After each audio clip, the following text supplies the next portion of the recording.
Donc, je vais faire une vidéo pour le jeu Potion de Poudlard, qui est le prototype. Donc, dans le fond, le but du jeu, c'est un set collection. Fait que dans le fond, on essaie de ramasser des cartes rouges ou des cartes noires ou des blanches. Donc, Élixir d'amour, de la magie noire, là, il manque un, effectivement. C'est un prototype. Et la magie blanche, et puis les ingrédients illicites, c'est comme des wild. Donc, tu peux les inclure avec n'importe quelle couleur pour essayer de faire tes trios de cartes et plus. Donc, le but du jeu est de brasser les dés. Dans ton tour de jeu, si tu réussis à avoir 3-2 ici, tu peux ramasser l'élixir d'amour. Puis, on voit ici que ces icônes-là ici, connaissances, le but, c'est qu'on est tous des apprentis magiciens, puis on essaie d'avoir le plus de connaissances durant nos cours, donc c'est en lien avec potions de Poudlard. Dans le fond, on essaie de faire des potions. Donc ça, c'est le nombre de connaissances. Le but du jeu, c'est à la fin de la partie. Les joueurs qui vont avoir le plus de connaissances vont avoir gagné la partie. Et la partie prend fin lorsque on met la dernière carte ici, on fait un dernier tour de table, puis c'est terminé. Donc, quand on lance les dés, on tente d'aller chercher, mettons, 3-2 ici. Là, je l'ai, ça tombe bien, mais advenant que j'aurais aimé aller chercher les 4, numéro 4, donc il aurait fallu que, mettons que j'aurais eu un 4, non? J'aurais pu le garder. Si j'aurais voulu relancer les autres, je dois me débarrasser d'un de mes dés. Et je peux relancer les autres. Donc là, j'ai un autre 4 ici. On s'entend que je suis obligé de jeter un autre dé. Donc, les autres, les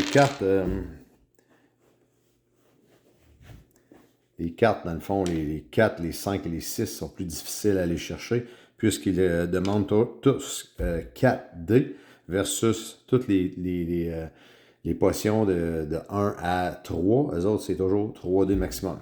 Donc, le but est d'aller les chercher. Une fois que tu les as, tu les mets de côté. Ça t'appartient. Le tour est au prochain joueur. Et puis, on remplit toujours le centre. Il y a des petits twists dans le jeu. Du fait que si je vais chercher l'élixir d'amour, j'ai réussi à avoir toutes mes deux. Je peux aller chercher l'élixir d'amour. L'élixir d'amour, tu vois ici, les cartes 1 à 3 qui sont de plus bas niveau et plus facile à aller chercher, ne donnent pas beaucoup de points versus les autres qui donnent 2 connaissances, tous ceux qui sont 4, 5, 6. Ceux-là donnent un peu moins de connaissances, mais donnent quand même une manière de mitiger le dé dans un tour subséquent. Donc ici, T2, vu que c'est les deux, T2, n'importe quand, tu décides de tourner celle-là du côté, tu dis je l'utilise, donc pour ton prochain tour, les deux vont être des wild, donc vont être n'importe quel chiffre. Fait que si tu tentes d'aller chercher un 5, T5, tu vas pouvoir mettre T5 ici, mais tu vas pouvoir aussi brasser, toutes tes deux vont valoir des wild, donc n'importe quel chiffre, donc pour le cas échéant ici, bien, ça pourrait être des 5. Donc, c'est une utilisation simple, une fois qu'elle est comme ça, c'est terminé, elle est utilisée pour la partie. Il y a aussi la magie blanche qui te donne droit à un dé d'extra lorsque tu l'utilises. Puis on a la magie noire qui, elle peut t'empêcher d'être volée. Donc il y a le petit dessin ici que tu ne peux voler. Donc, j'explique pourquoi le vol. C'est parce que dans le fond, si moi j'ai des cartes en avant de moi ici comme ça, puis un joueur a des cartes ici comme suit. Donc quand on joue, je peux aussi aller chercher les cartes qui sont sur le terrain ici, ou je peux aller chercher des cartes chez mes adversaires aussi. Sauf qu'il est indiqué que pour aller chercher une carte chez un adversaire, je dois placer les dés. Je dois aller chercher, dans le cas ici, c'est des 3. Je dois avoir au moins 3 pour être capable d'aller chercher la carte.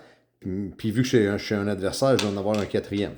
Pour les cartes avec 4D, ça t'en prend un cinquième. Fait que c'est quand même difficile d'aller les chercher, mais c'est possible. Puis, ben c'est ça. Fait que les bases cartes noires sont plus faciles à aller chercher parce que c'est les 1, les 2 et les 3. Toutes les 1 et 2 et 3 sont plus faciles. C'est 3D seulement. Donc, aller les chercher pour 4D chez un adversaire, c'est quand même simple. Donc, c'est pour ça que la magie noire, elle peut être intéressante du fait qu'elle ne vaut pas beaucoup de points. C'est juste 1 comme toutes les autres de 1, 2 et 3 du même calibre. Mais au moins, celle-là donne un bénéfice. Pas un dé d'extra, pas un dé wild en lien avec le chiffre qui est ici, mais bien avec empêcher le vol. C'est un peu l'idée. D'aller voler les cartes, c'est plus difficile. Donc, une fois que un joueur a des cartes identiques, lui, ça ne fonctionne pas. Il y a une blanche, une rouge et une noire. Dans mon cas, moi, j'ai Élixir d'amour, un ingrédient illicite que j'ai expliqué plus tôt, que ça, c'était des wild. Donc, je pourrais avoir un autre Élixir d'amour, comme ça. Donc, en ce moment, là, j'ai 1, 2, 3, 4, 5 connaissances. Ce qui est important de comprendre, c'est que n'importe quand, une fois que j'en ai 3, aussitôt que j'ai 3 cartes identiques, ça fait partie d'un wild, donc ça vient identique, donc il se marie avec la couleur rouge. Dès que j'en ai au moins 3, je peux décider de les fermer. Donc, il vient à l'abri des vols. Donc, je les ferme ici. Une fois qu'ils sont fermés, je ne peux plus me les faire voler. Puis, ce qui est bien, que ceux qui sont fermés, chaque carte fermée te vaut une connaissance d'extra. Donc, là, dans le cas échéant ici, 1, 2, 3, 4, 5 connaissances. Ben, ça me ferait 5, 6, 7, 8 connaissances à la place. Le but d'y rester ouvert le plus longtemps possible, c'est que je pourrais aller chercher peut-être un autre comme ça ou un autre rouge. Ça fait en sorte que là, je pourrais fermer. Mais plus longtemps que je les laisse ouverts, plus que je fais de points, puis moins je suis obligé d'aller en chercher un autre 3 avant de les refermer. Mais je suis toujours plus à risque de me faire voler parce que les gens vont devoir aller. Donc, le but, c'est de les fermer dès que tu peux, 3 et plus. Tu peux les fermer pour aller chercher des points de connaissance d'extra. Puis, dans un cas comme celui-là ici, tu vois la porte d'escampette, celle-là, c'est écrit sur la carte que celle-là, automatiquement, tu as 2 relances gratuites. Donc, quand tu lances tes dés, tu n'es pas obligé d'en éliminer un. Tu as déjà 2 relances gratuites pour essayer de tenter d'avoir, dans le fond, un full house, là, 3 pareils et 2 autres identiques. Donc, une fois que tu as ça, tu ramasses la carte, elle vaut 4 connaissances. Tu vois celui-là ici qui donne 4 connaissances, ça te prend 3 dés égales, mais tu dois te défaire, dans le fond, d'une carte magie noire. Donc, si tu n'as pas de magie noire, tu ne pourras pas aller la chercher. Donc, lorsque tu en as une, ben, tu dois quand même la défausser. Tu la défausses ici à côté de la pioche pour être capable de te défaire de ta carte. Donc, il y a plusieurs petites cartes avec des choses un peu différentes de l'une à l'autre. Celui-là ici, c'est une suite, comme un 3, 4, un 5, puis tu dois te débarrasser d'une carte élixir d'amour. Donc, tu dois quand même avoir en possession. C'est là que ça vaut la peine des fois d'aller chercher les deux, qui sont peut-être moins hautes en connaissance, mais tu es capable de t'en débarrasser pour être capable d'aller chercher tes plus hautes, que tu sais que ça te prend souvent des... Tu dois absolument défausser des fois des cartes de l'une et l'autre pour être capable d'avoir accès. Donc, le but du jeu, c'est qu'à la fin, celui qui a le plus de connaissances gagne la partie. Ce qui est à noter, c'est que n'importe quand durant la partie, on peut décider, un joueur pourrait aussi essayer de tenter de faire exploser la marmite. Donc, faire exploser la marmite, c'est ce petite extension-là ici, qui dit dans le fond, ne vous fiez pas au prototype, c'est un mélange explosif. Tu dois avoir 3 d'une sorte et 3 d'une autre. Donc, tes 6 dés qu'on a à la base doivent avoir 3 pareils. Je pourrais avoir 3, 4 et puis 3, 1. Dès que j'ai ça, à la place d'aller chercher des cartes dans mon tour, je pourrais décider, advenant que j'ai réussi à les brasser, je pourrais décider de retourner ça. Puis là, c'est un effet de tic-tac. Ça va faire 2 tours de table. Donc là, le jeu standard s'arrête, se met sur pause. Tout le monde va se passer le mélange de potions explosifs. Donc, on doit tenter de faire brasser les dés, d'avoir 1 à 6. Donc, tout le monde a 2 relances. Tu dois être capable d'aller chercher de 1 à 6, à la Yadzi style. Là. Donc, là, la marmite, elle transfère d'un joueur à l'autre.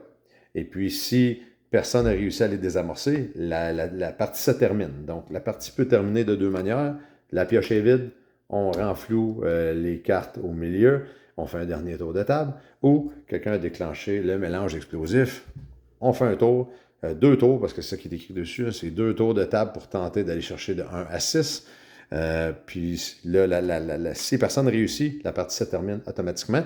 Si une personne réussit, le tic-tac, il vient d'être éliminé. Elle a été contrôlée, la potion explosive. Donc, on continue le tour de jeu comme c'était avant. Donc, merci. Bye bye.